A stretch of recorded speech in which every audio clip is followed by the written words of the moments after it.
It is Friday, the 1st of November. Fucking hell, close to Christmas. We are at the Comedy Lounge at Throwley Yard Cinema in Sutton, down near Croydon, so far for me. Never been here before, probably would never go here, seeing as it's so far from me. Only jokes. It is South London. But my man, Harley, well, I'm not going to say his second name because I don't know what it is, either Freeman or Williams. Apologies for dead naming you on both accounts, but he is MCing, so figured I'll go down and hang out with my guy, doing an open 7, so starting off.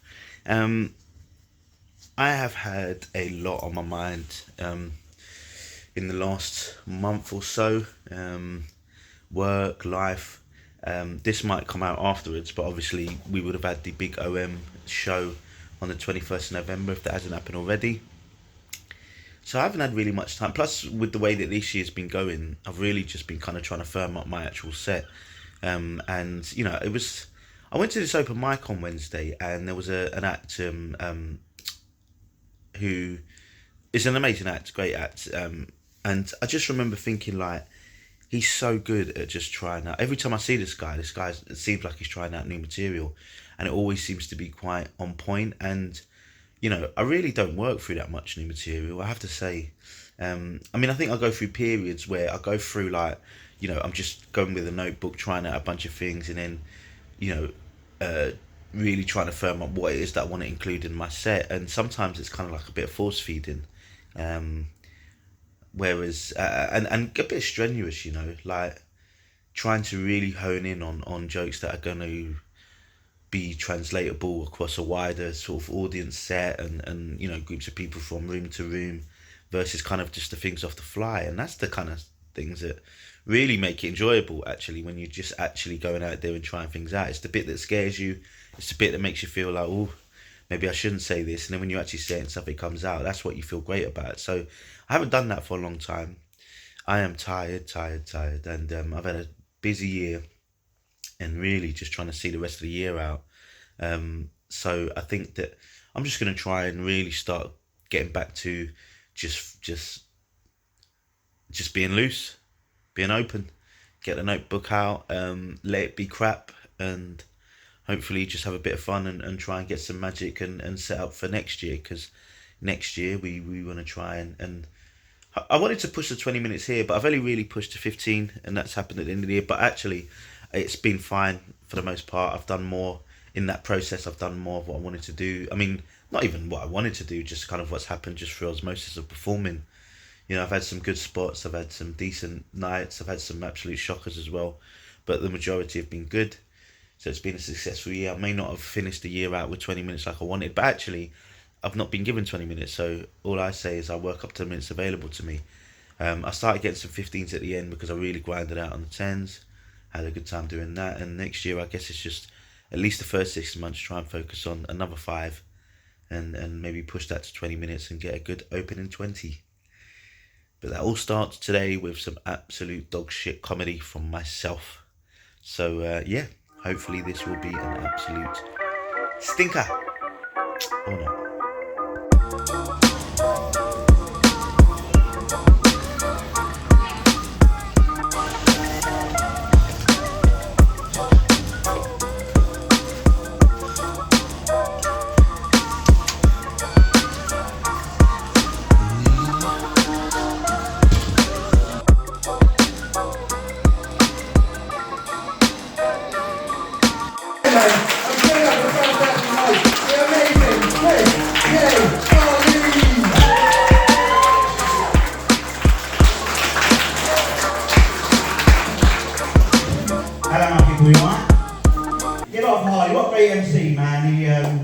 He fucking hates I'm better than him. Oh my goodness. But no, fair enough. I thought it was the undermining joke, it was a callback. It's not going to go well at all. No, my name is Chris Ali, and usually, I'm quite a nice guy, right? So usually I start the set by saying thank you for having me, but I'm from North London, innit? So you're welcome. You know what I mean? Fuck it. Yeah, it's true, I've got a train here, innit? And I thought I was going to be late, I was worried. Because apparently there was like a 3-year-old on the train tracks. You know what I mean? They said it was a minor delay. Alright, shut your mouth. Alright, I thought about that on the train, you know what I mean? I am the opening act, alright? I'm not going to get your best, so you ain't getting mine, alright? I'm going to say some average punchlines with a bit of funny energy, alright? And that's it, you know? Hopefully it pulls away. But I am going to try some stuff that I don't like, but that's fine. Sorry, I've just got COVID. But I started, the thing is, right, this is an open mic night, you know, and you know, you get various different acts and stuff like that. I started stand-up comedy just over 2.5 years ago, right? You know, and it's like really weird to think, it's like back then, you know, I actually had hope. No, do you know, it's been going alright, you know, it's been going pretty well. You know, you get some good feedback here and there. Obviously not here, but you know, in places that actually like me. But the thing is, right, people have been coming up to me after gigs and saying, Chris, I really like your comedy, but it's just a bit too black. I know, like what am I supposed to do? Joke like I'm a white person? You know what I mean? Like, I don't like skiing. Huh? What if it is a quiche? Fucking hell, you better my house, you know? Like, I remember the first time someone came up to me after a gig and told me my comedy was too black. I almost spat the fried chicken out my mouth. Too black, do you know what I mean?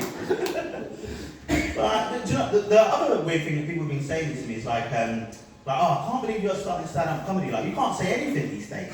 You know, like, which isn't true. Do you know what I mean? Like, I've got a punchline where I say black cunt. You can say whatever you want to say these days. It's just how you say it, right? And because like, if you can't say whatever you want to say, someone should really tell the people on Facebook. Do you know what I mean? That's fucking outlandish there, isn't it? No? No one on Facebook? What are we? Instagram, TikTok? Rotary dial, old people? No? We're just attacking people now because it's like silent up here. I'm like, you're a cunt, not me. But apparently I'm the arsehole. I'm going to tell myself I'm an arsehole later, that's fine. But do you know what it is? I think it's like, the reality is, I think what people are actually saying is you just can't say what you want, innit? Like, but you've never really been able to say what you want, do you know what I mean? Like as black people, I think there's some obvious ones, but like women as well, right? Women couldn't vote until like, what, 1929, the suffragette movement, right? They couldn't even have their say. Now, we can't even stop them. You know, it's fucking... Do you know? Trying stuff out, it's alright, I'm a nice guy. You know?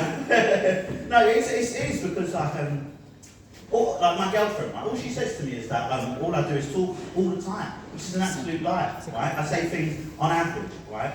But what she's saying as well is like, I don't really talk about my feelings, innit? Like women always say, you don't say anything about your feelings. I talk about my feelings all the time. I mean, clearly she's not listening to me when I'm explaining how bad I feel after having 20 wins after the night out. You know what I mean? I feel like my house is an inferno, you know? It's horrible, right? Clearly she's not talking to my best friend Morley, do you know what I mean? Talking about Arsenal. You know, clearly she's not listening to people and their feelings and us blokes. There's something that's funny at the end of that. Do you know what I really like? What I want to say is when I see people in leather trousers, you know, all I want to say to them is you look fantastic. You know, I want a pair like yours, but I just act like everyone else in it, just spit on their feet. You know, just can't say what I want to say. And one thing that I know that something about the train.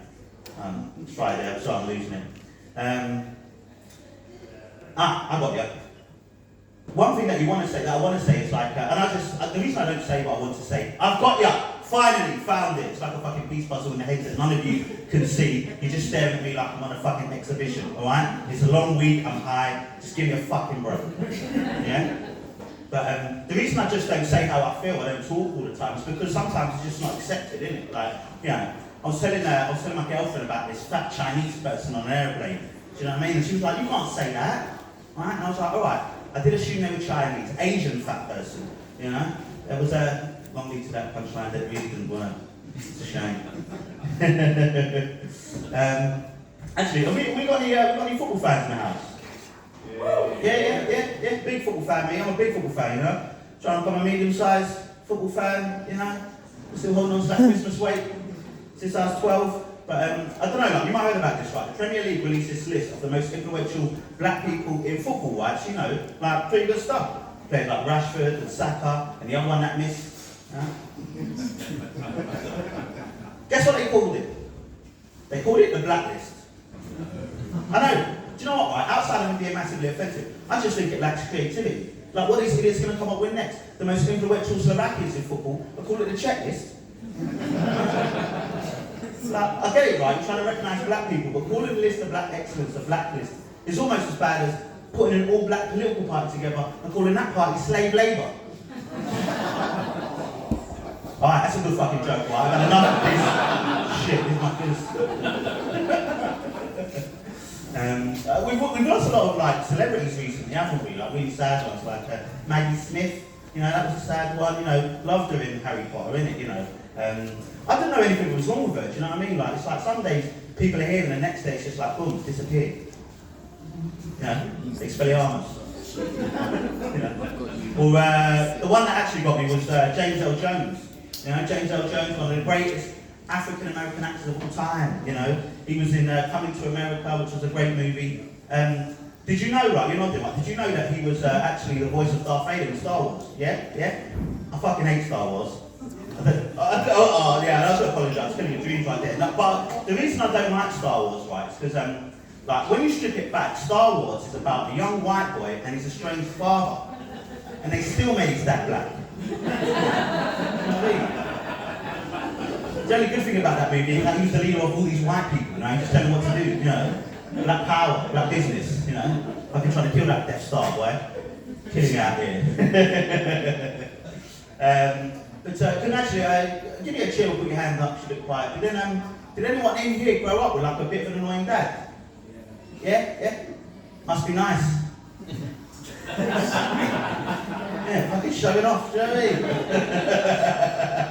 mean? No, I grew up with a single mum, innit? You know, wonderful single mum, innit? Growing up, she did all the things her dad would do, innit? You know, we'd go and play football, she talks about girls, what she calls legs, you know. She even taught me how to shave, you know. Because I'll get between those legs, but you know. I'm a good son, you know what I mean? What can I say? We've all done it. We've all done it, yeah? No, you're still looking at me weird, that's fine. But something else about me is I grew up with a twin brother, innit? So nice to meet me twice. Yeah, no? So my mum likes to say 2 mistakes for the price of 1. Silly bitch. Now, the thing is, right, when people see me and my twin brother together, they say I look exactly like him, which really pisses me off because I think he's fucking ugly. I'll be honest. You know? Horrible looking guy. But my twin brother's gay, right, which is great, you know. He came out when he was 18 years old, which is wonderful, you know. He was telling friends and family. The only problem I've got is I'm a big homophobe. Huh? Big homophobe. Trying to become a medium-sized homophobe, no? That joke didn't work the first time, it doesn't work the next. You know? Obviously, I'm not a homophobe, I used to bath naked with a gay guy. You know? That is a bit, come on, man! Fucking hell, I'm trying to put it down! I am open, to be fair, you guys are warming you up. This is before the actual good acts come on, but that's fine. The thing is, right, when my twin brother came out as gay, right, it really wasn't a surprise, you know, because like, all the signs were there, we grew up together, you know. We used to play games, right? He always wanted to play doctors and nurses, innit? You know, the game where you play different characters in hospital. Guess who my gay twin brother always wanted to be? It's Beyonce. Yeah, I know, always to miss this shit. I don't know, yeah. You know, usually it's to be last, right? But I'll just leave you with this, right? Because I've been trying to lose some weight recently, right? So I recently started shopping at Whole Foods, right? And it's way better clientele and way friendlier, right? So you get to talk to people, right? And long story short, right, I got into this conversation with this vegan about self-identification, right? And apparently, me calling myself black is actually a self-identifying preference. I'll be honest, I've got no clue what they then was talking about. You're like, because like, see in my life, I thought I was born black. I hadn't realised it was a preference. You know what I mean? Like, if it was a preference, I'd have one of those big black dicks, you know what I'm saying? You know what I mean? From like the rock and shit, you know? Much under it's like 3 meat potatoes just held together. You know, no good. You guys have been absolutely wonderful. You're in for a good night. I've been Chris Allen. Thank you very much.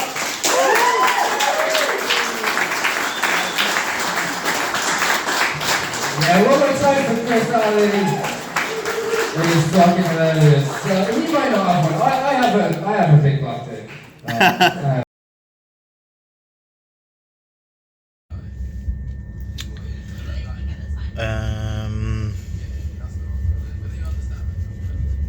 I feel like this is going to be one of those ones that I will look back on. I haven't watched it back and I have to, and probably be a little bit like, ooh, tough one. You know, I know a lot of comics like watch don't watch themselves, or a lot of people that say, oh, I can't watch myself, I hate this and that. You know, doing this and kind of recording myself all the time, I don't mind it. You know, I think at one time it was tough, but now it's not so bad. And obviously when it goes well, those ones I kind of watch again and again and again. And then you got like a night like tonight where it's just like, you know, I've had this kind of thought just ruminating in my head, and you know, there was an opportunity to just get it out. And that's why, like, there's that bit where, you know, I'm really stuck on that one bit, trying to find the right words to say, because I just, you know, I felt bad at the time, but like, it just had to be done because I needed to get out what I needed to get out. So, you know, tough gig-ish, you know, opening there is always tough. So, you know, it's one of the few things you can always say. It's not the audience's fault, it's just kind of how it goes. You know, nice venue, really nice people. Fickle, definitely, because like, I was watching some of the people afterwards, you know, were laughing at, you know, unusual points, but that's fine. Like, they were really nice, you know, they did laugh at some things. I got one nice punchline out of the first half, where I was just really just trying to figure out what the fuck I was doing. But yeah, glad I said it, glad I did it. You know, that's what those nights are for, working shit out. And, you know, sometimes, you know, it's hard because you do want to put on a good show. You don't want people to think you're a good comic, do you know what I mean? And it is sometimes thinking like, you know, just ain't your day. And I guess it's just kind of still working. You know, sometimes I work stuff out and it's excellent, you know, in terms of I'm not really saying good jokes, but the vibes are right, and I'm firing on all cylinders. But yeah, it's just one of those ones where it just was a battle just to kind of get through, and just kind of make it to the end there, hopefully with some semblance of having a decent gig and getting something out of it as well. And I did. So, you know, just hopefully I did enough for the audience. But yeah, Friday night, gonna take me fucking forever to get home, but we're chilling. It's the weekend now, and we are on to the next one.